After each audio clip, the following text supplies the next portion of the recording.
Assalamualaikum warahmatullahi wabarakatuh. Seorang ahli ibadah dikisahkan terhalang masuk surga karena perkara kecil di mata manusia. Perkara ini bahkan mengalahkan ibadah yang telah dikerjakan selama 70 tahun. Kisah ini diceritakan oleh seorang tabi'in yang bernama Wahab bin Munabbih, seperti dinukil Ahmad Izzan dalam kitabnya La Takhtar, Jangan Terbuai. Diceritakan ada seorang pemuda bertaubat dari semua maksiat. Setelah itu ia menjadi ahli ibadah dan menyembah Allah Subhanahu wa taala selama 70 tahun. Dalam kurun waktu tersebut ia tidak pernah meninggalkan puasa, tidak tidur, tidak berteduh dan tidak makan lemak. Tatkala lelaki itu meninggal dunia, beberapa saudaranya pun bermimpi tentangnya. Saudaranya lantas bertanya tentang apa yang telah dilakukan Tuhan terhadapnya. Laki-laki ahli ibadah itu meminta untuk dilakukan hisab. Kemudian Allah Subhanahu wa taala mengampuni semua dosanya kecuali satu dosa. Ahli ibadah itu melanjutkan ceritanya. Satu dosa itu membuatnya tertahan masuk surga.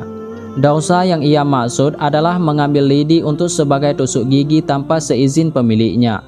Allah mengampuni semua dosaku kecuali satu dosa, yaitu aku telah mengambil lidi yang kugunakan untuk menusuk gigiku tanpa seizin pemiliknya.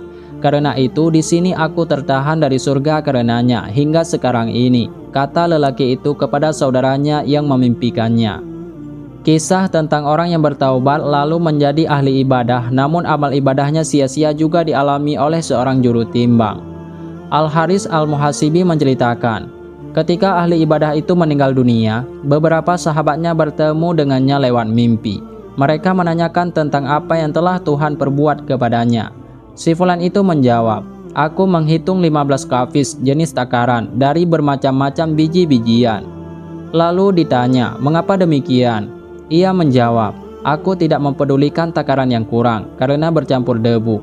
Tanah yang mengumpat di dasar takaran itu mengurangi setiap takaran sebanyak tanah yang menempel itu. Itu membuatku disiksa di kubur hingga suaraku terdengar oleh yang lain. Lalu aku ditolong oleh sebagian orang saleh.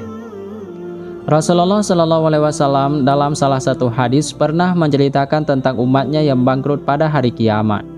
Orang yang bangkrut ini bukanlah mereka yang tidak memiliki harta, melainkan orang yang membawa amalan ibadahnya tapi mencela makanan, mendustakan orang lain, dan membunuh orang lain.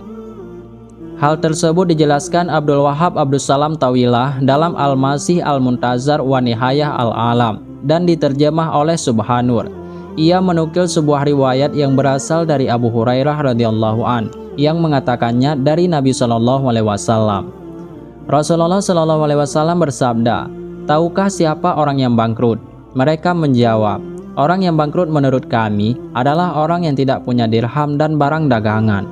Beliau bersabda, "Orang yang bangkrut adalah orang yang datang pada hari kiamat dengan membawa pahala salat, puasa, zakat. Sedangkan ia telah mencaci fulan, mendustakan fulan, memakan harta fulan, membunuh fulan, dan memukul fulan sehingga kesalahannya ini diambil dari kebaikannya.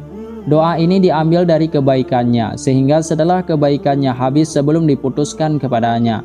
Lalu keburukan mereka diambil dan ditimpakan kepadanya. Kemudian ia dicampakkan ke dalam neraka."